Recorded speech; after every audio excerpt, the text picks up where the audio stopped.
Assalamualaikum dan selamat pagi murid-murid. Cikgu harap semua sihat dan semangat untuk belajar hari ini. Okay, untuk kelas kita pada hari ini masih lagi dalam tema yang sama, keselamatan. Unit 8, hargai diri, dan tajuk kita hari ini, jangan dedah maklumat.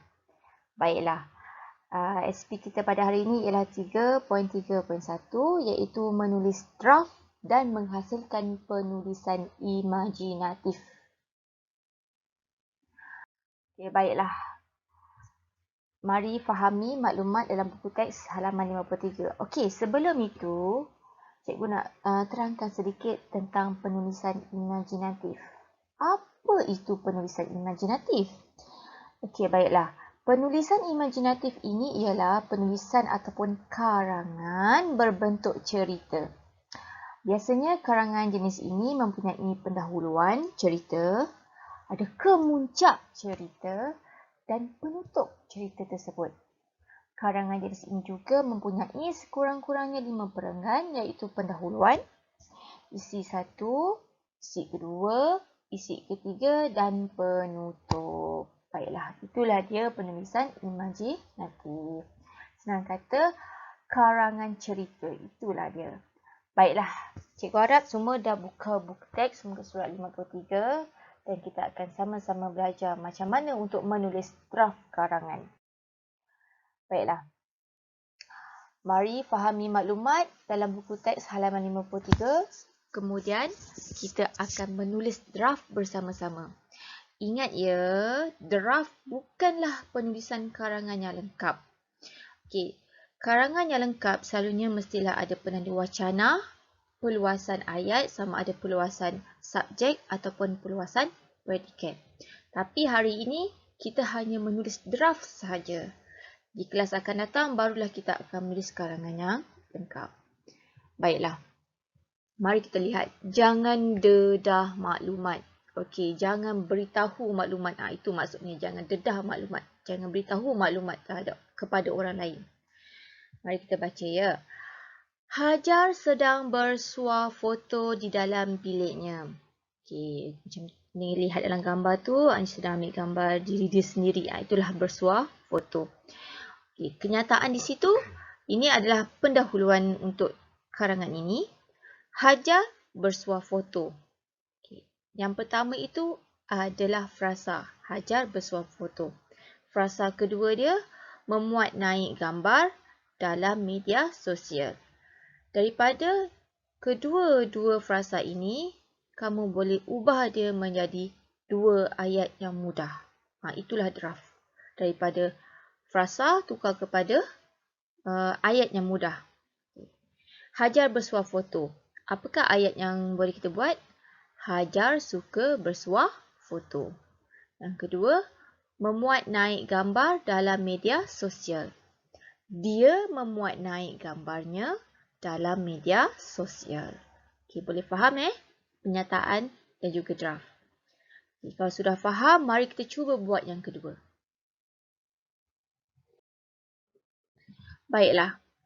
Yang kedua, frasa yang diberikan ialah berkongsi lokasi dan seterusnya berkongsi maklumat tentang ketiadaan ibu bapa di rumah. Baiklah, apa dia draft yang kita boleh buat di sini ialah untuk frasa yang pertama. Berkongsi lokasi. Siapa yang berkongsi lokasi? Itu Hajar. Hajar berkongsi lokasi. Di mana? Di status sosial medianya. Okey. Yang kedua, berkongsi maklumat tentang ketiadaan ibu bapa di rumah. Baiklah, siapa yang berkongsi tadi? Hajar. Kita boleh guna untuk kata ganti nama kedua dia ialah dia.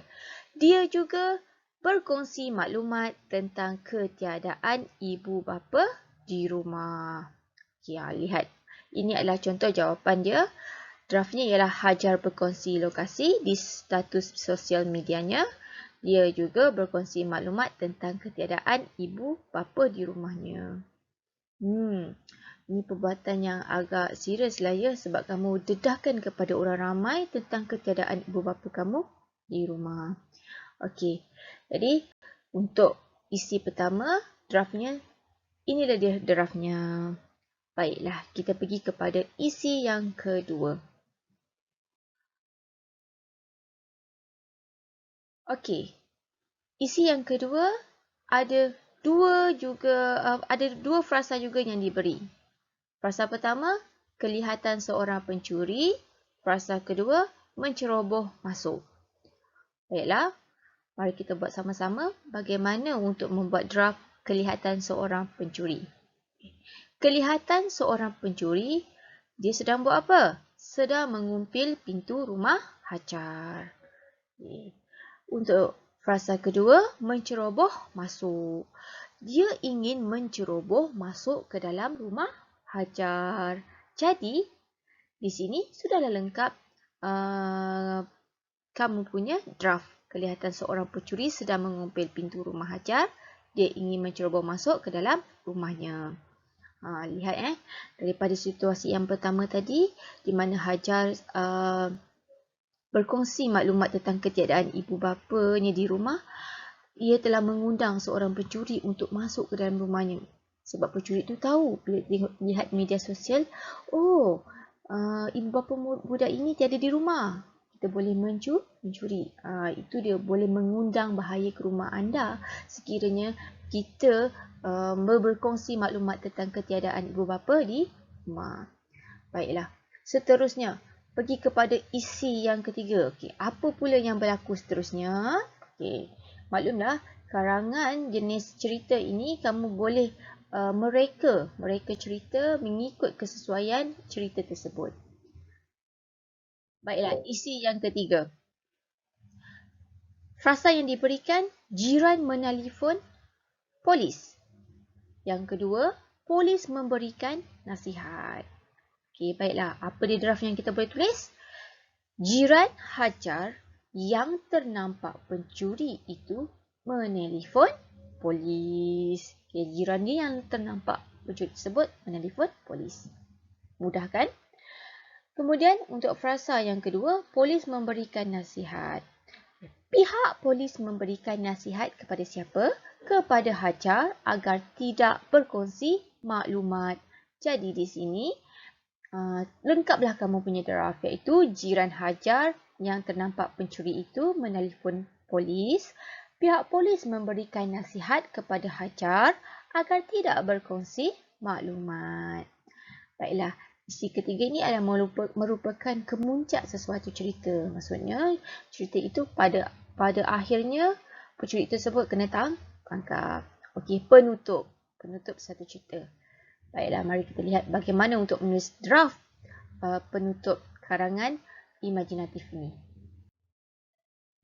Okey, di sini di dalam buku teks kamu, kalau kamu lihat, dia sudah tulis dua frasa juga, iaitu frasa pertama, menyesal akan perubahan, dan frasa yang kedua, akan sentiasa berwaspada. Baiklah, apa dia draft yang kita boleh tulis? Okay, siapa yang menyesal? Hajar. Hajar menyesal akan perbuatannya. Dia berjanji akan sentiasa berwaspada sebelum melakukan sesuatu perkara. Jadi, inilah contoh dia draft penutup untuk cerita ini. Baiklah, cikgu harap murid-murid boleh faham bagaimana untuk menulis draft. Ingat ya, draft, cikgu ulang lagi sekali, draft bukanlah sebuah karangan yang lengkap. Draft ini adalah salah satu cara untuk kamu menulis karangan supaya karangan kamu tidak terpesong. Jadi, nanti apabila untuk menulis karangan, pastikan setiap draft itu mempunyai perluasan subjek dan perluasan predikat. Di samping itu juga, kamu boleh meletakkan penanda wacana di setiap perenggan. Baiklah. Cukup untuk hari ini. Okey. Tugasan kamu pada hari ini sangat mudah. Cikgu mahu kamu tulis semula draft yang lengkap. Bukan karangan ya. Draft yang lengkap. Itu di dalam buku karangan kamu. Itu sahaja. Selamat menjawab.